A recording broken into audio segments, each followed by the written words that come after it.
गणेशनम आवानम गौरी गणेश देवाय नमः। ओम गौरी गणपते जय जय श्री गणेशाय नमो नमः। वक्रतुंड महाकाय सूर्यकोटि संप्रभा निर्विघ्नं मय देव शुभ कार्येषु सर्वदा। जय जय श्री गणेशाय नमो नमः। जय जय गौरी गणपते जय जय श्री गणेशाय नमो नमः। जय जय गौरी गणपते गौरी गजानन जय जय श्री गणेशाय नमो नमः। कंठे यस्य विराजते हि गणम गंगाजलम मस्तके वामे अंग गिरिराज रज तनेजा भवानी पति नंदी सकंद गणराज सहित श्री विश्वनाथ प्रभु काशी मंदिर स्थितोखिल राजात सदा मंगलम कपूर गौरम कर्वमुतारम संसार सारम भुजगेंदहारम सदा वसंतम हिदार भिंदे भवम भवानी सहितम नमामि। करिदंडवत सप्रेमधिरि शिव सन्मुख करजोरे विनय करत गदगद स्वर समुझ घोर गति मोरि। बोलो हर हर महादेव तुम्हारी सदा जय जयकार। माँ सरस्वती देवी तुम्हारी सदा जय जयकार। अखंड नंद बोधाय शेष संताप हरिणे सच्चिदानंद रूपाय तस्मै श्री गुरुवे नमः। हे गुरु महाराज, आपके शिष्य बहुत पापधारी है और कष्टधारी है, इसके सारे कष्ट हर लीजिए। अखंड मंडलाकारं व्याप्तेन चराचरं पतत दर्शितेन तस्मै श्री गुरुवे नमः। हे गुरु महाराज, आप तो चराचरं व्याप्तवान हैं और विराजमान हैं पूरे मंडलाकार पूरे ब्रह्मा में, और मैं आपके चरण हूँ। अज्ञानतिमराधस ज्ञान नचस कालाय चुस्मृतम एन तस्मै श्री गुरुवे नमः। हे गुरु महाराज, मैं आपके चरणों में हूँ। मैं श्री प्राणता कहने जा रहा हूँ, मैं आपके चरणों में स्वीकार करूँ। गुरुर् ब्रह्मा गुरुर्विष्णु गुरुर्देवो महेश्वरा गुरुर् साक्षात् परब्रह्म तस्मै श्री गुरुवे नमः। हे गुरु महाराज, आप ही हो गुरु, आप ही ब्रह्मा हो, आप ही विष्णु हो, आप ही सब कुछ हो। मैं आपके शरण में हूँ। मेरी कथा कोई विघ्न न पड़े। जय श्री राम सदा जय।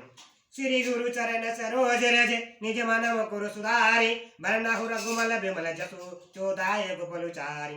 बुद्धिहीन तनु जानिके सुमरहु पवन कुमार बल बुद्धि विद्या देवोई हरहु कलेश विकार संकट सदा जय जयकारो।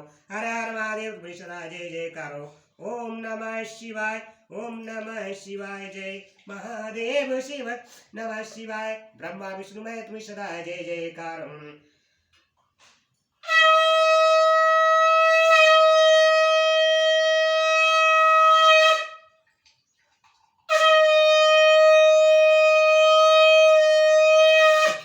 जय जय महादेव। हे माता गौरा पार्वती, हे माँ सरस्वती देवी प्रसन्न हो। ओम नीलकंठम देव तुम सदा जय जयकार। हे ब्रह्मा विष्णु महेश तुम सदा जय। कपूर गौरम कर्वमुतारम संसार सारम भुजगेंदहारम सदा वसंतम हिदारविंदे भवम भवानी सहितम नमामि। मैं YouTube चैनल के माध्यम से श्री शिव महापुराण कथा सबको सुना रहा हूँ। जो कल ने कथा सुनाई थी, इंद्र द्वारा काम का स्मरण, उसके साथ उनकी बातचीत तथा उनके कहने से काम का शिव को मोहने के लिए परिस्थान, जो मैं कथा सुनाने जा रहा हूँ YouTube चैनल के माध्यम से रुद्र संहिता से अध्याय 18-19 से। रुद्र की नेत्रा आग्रह से काम का भस्म होना, रति का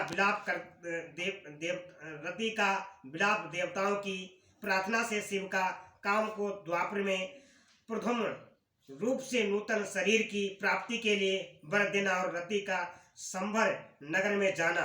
जो भी इस कथा को सुनेगा, लाइक करेगा, कमेंट करेगा, शेयर करेगा, उसके समस्त कलियुग के पाप नष्ट हो जाएंगे और घर में सुख शांति और समृद्धि रहेगी, धन की भी प्राप्ति होगी। जय जय हर हर सदा जय जयकार। ब्रह्मा जी कहते कि मुझे काम अपने साथी बसंत आदि को लेकर वहां पहुंचा। उसने भगवान शिव पर अपने बाण चलाए। तब शंकर जी के मन में पार्वती के प्रति आकर्षण होने लगा और उनका धैर्य छूटने लगा। अपने धैर्य का हास होता देख महायोगी महेश्वर अत्यंत विस्मित हो मन ही मन इस प्रकार चिंतन करने लगे। शिव बोले कि मैं तो उत्तम तपस्या तपस्या कर रहा था उसमें विघ्न कैसे आ गए, किस कुकर्मी ने यहाँ मेरे चित्त में विकार पैदा कर दिया। इसी तरह विचार करके सत्पुरुषों के आश्रयदाता महायोगी परमेश्वर शिव संयुक्त हो संपूर्ण दिशाओं की ओर देखने लगे। इसी समय वाम अंग में बाण खींचे खड़े हुए काम पर उनकी दृष्टि पड़ी। वह मूर्छित मदन अपनी शक्ति के घमंड में आकर पुनः अपना बाण छोड़ना ही चाहता था। नारद इसी अवस्था में काम पर दृष्टि पड़ते ही परमात्मा गिरीश को तत्काल रोष चढ़ गया। मुने उधर आकाश में बाण सहित धनुष लिए खड़े हुए काम ने भगवान शंकर पर अपना अमोघ अस्त्र छोड़ दिया, जिसका निवारण करना बहुत कठिन था। परंतु परमात्मा शिव पर वह अमोघ अस्त्र भी मोह व्यर्थ हो गया। कुपित हुए परमेश्वर के पास जाते ही शांत हो गया। भगवान शिव पर अपने अस्त्र के व्यर्थ हो जाने पर ममंथ काम को बड़ा भय हुआ। भगवान मृत्युंजय को सामने देखकर वहां कांप उठा और इंद्र आदि समस्त देवताओं का स्मरण करने लगा। मुनिश्रेष्ठ अपना प्रयास निष्फल हो जाने पर काम भय से व्याकुल हो उठा।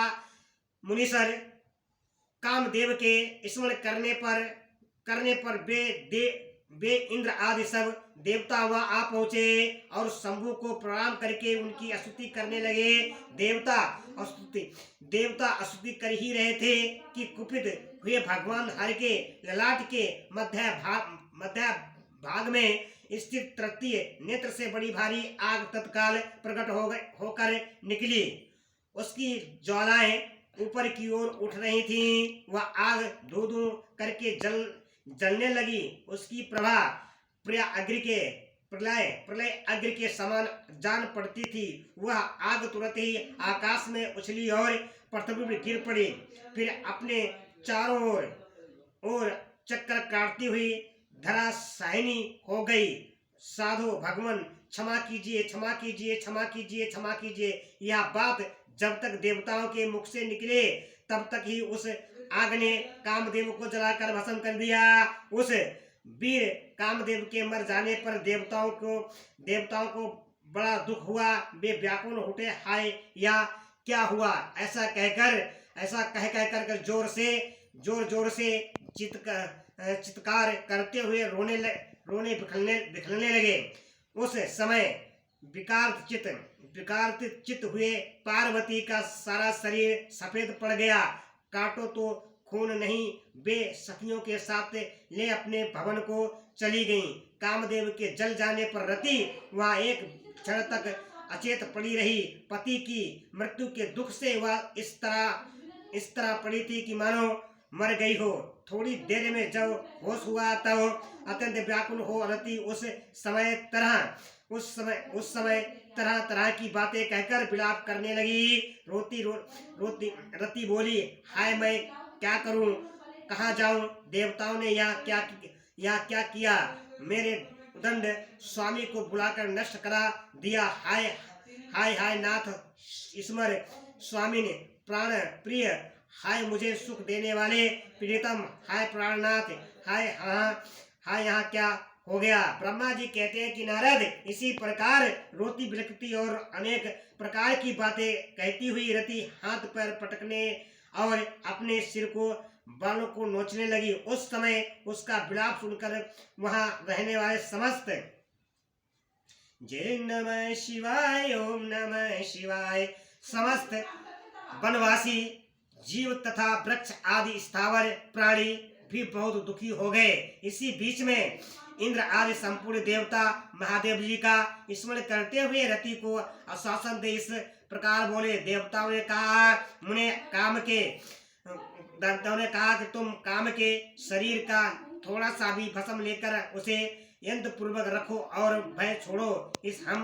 हम सबके स्वामी महादेव जी कामदेव को पुनः जीवित कर देंगे और पुनः और तुम फिर अपने प्रीतम को प्राप्त कर लोगी। कोई किसी को ना तो सुख देने वाला है और ना कोई दुख ही देने वाला है। सब लोग अपनी अपनी करनी का फल भोगते हैं। तुम देवताओं को दोष देकर व्यर्थ ही शोक करती हो। इसी प्रकार रति को आश्वासन दे सब देवता भगवान शिव के पास आए और उन्हें भक्ति भाव से प्रसन्न करके यूं बोले।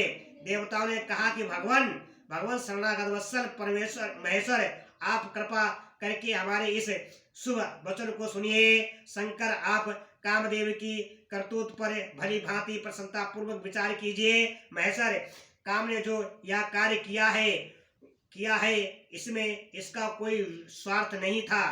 दुष्ट तारकासुर से पीड़ित हुए हम सब देवताओं ने मिलकर उससे यह काम कराया है।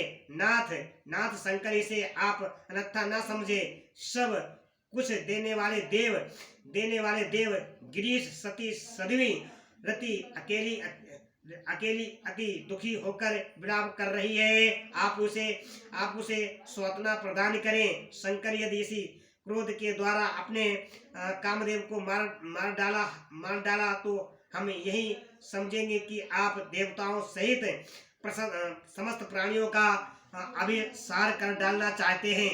रति का दुख देखकर देवता नष्ट प्राय हो रहे हैं, इसीलिए आपको रति का शोक दूर कर देना चाहिए। ब्रह्मा जी कहते कि नारद, संपूर्ण देवताओं का यह वचन सुनकर भगवान शिव प्रसन्न हो उनसे इस प्रकार बोले। शिव ने कहा कि देवताओं और ऋषियों, तुम सब आदर पूर्वक मेरी बात सुनो। मेरे क्रोध से जो कुछ हो गया है वह तो अन्यथा नहीं हो सकता। अथापि रति का शक्तिशाली पति कामदेव तभी तक अनंग शरीर रहित रहेगा जब तक रुक्मिणी पति श्री कृष्ण का धरती पर अवतार नहीं हो जाता। जब श्री कृष्ण का द्वारका में रहकर पुत्र को उत्पन्न करेंगे तब वे रुक्मिणी के गर्भ से काम को भी जन्म देंगे। उस काम का ही नाम उस समय प्रथम होगा, इसमें संशय नहीं है। उस पुत्र के जन्म लेते ही संबासुर उसे हर लेगा। हरण के पश्चात दानव शिरोमणि संभर उस शिशु को समुद्र में डाल देगा। फिर वह मूढ़ उसे मरा हुआ समझकर अपने नगर को लौट जाएगा। रते, उस समय तक तुम्हें संबासुर के नगर में सुखपूर्वक निवास करना चाहिए। वही तुम्हें अपने पति प्रथम की प्राप्ति होगी। वहां तुमसे मिलकर काम युद्ध में संबासुर का वध करेगा और सुखी होगा। देवताओं प्रथम नामधारी काम अपनी कामनी रति को तथा और संबासुर के धन को लेकर उसके साथ पुनः नगर में जाएगा। मेरा यह कथन सर्वथा सत्य होगा। ब्रह्मा जी कहते कि नारद, भगवान शिव की यह बात सुनकर देवताओं के चित्त में कुछ उल्लास हुआ और वे उन्हें प्रणाम करके दोनों हाथ जोड़कर विनीत भाव से बोले कि देवताओं ने कहा कि देव महादेव करुणा सागर प्रभु, आप कामदेव को शीघ्र ही जीवित दान दे तथा रति के प्राणों की रक्षा करे। देवताओं की यह बात सुनकर सबके स्वामी करुणा सागर परमेश्वर शिव पुनः प्रसन्न होकर बोले कि देवताओं, मैं बहुत प्रसन्न हूँ। मैं काम को सबके हृदय में जीवित कर दूंगा। वह सदा मेरा गण होकर विहार करेगा। अब अपने स्थान को जाओ, मैं तुम्हारे दुख का सर्वथा नाश करूंगा। ऐसा कहकर रुद्रदेव उस समय अस्तुति कराने वाले देवताओं के देखते देखते अंतर्धान हो गए। देवताओं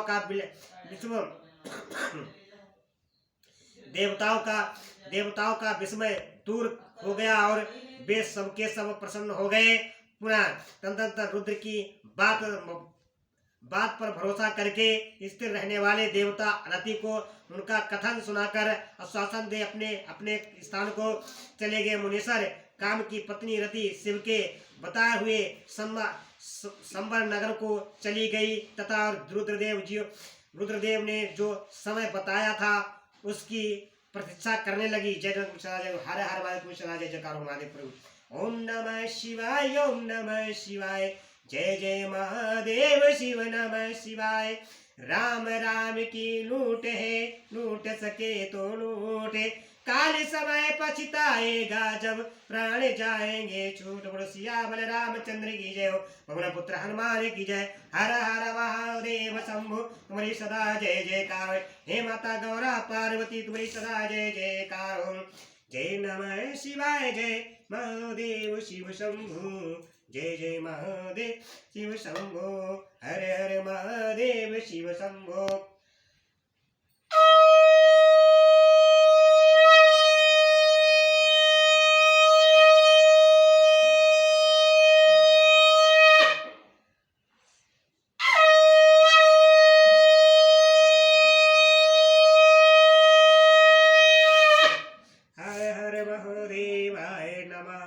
जय जय महादेवाय नमः। जय जय शिव शंभु, जय जय हर हर महादेव देवाय नमः। जय जय महादेव देवाय नमो नमः। तुलसी कहा संसार में 5 रत्न है सारे, सत्संग और हरि भजन, दान दया उपकार। हर हर महादेव तुम्हारी जय जयकारो। तुलसी कहा संसार में 5 रत्न है सारे, सत्संग और हरि भजन, दान दया उपकार। हर वंश जय करो। जिस इंसान के अंदर ये 5 चीजें उपलब्ध होती हैं उसको प्रभु की प्राप्ति होती है। सत्संग जो सुनता है कानों से और उसको ग्रहण करता है, उसके सत्संग की प्राप्ति होती है। और जो हरि भजन करता है, हरि भजन कीर्तन करता है, उसको हरि की प्राप्ति होती है। दान, दान जो इंसान के अंदर दान है, दान देता है, उसको धन की प्राप्ति होती है। जो दया, जिसको दया आती है, जिसको दया आने से जो दया रखता है, उसको भगवान शिव उस पर सदा कृपा बनाए रखते हैं। और उपकार, इंसान के अंदर उपकार करना भी बहुत जरूरी है। जो इंसान दान उपकार करता है उसको समस्त वैकुंठ धाम को उसको प्राप्ति होती है। जय जय हर महादेव सदा जय जयकार। ओम नमः शिवाय, हर हर महादेव तुम्हारी सदा जय जयकारो।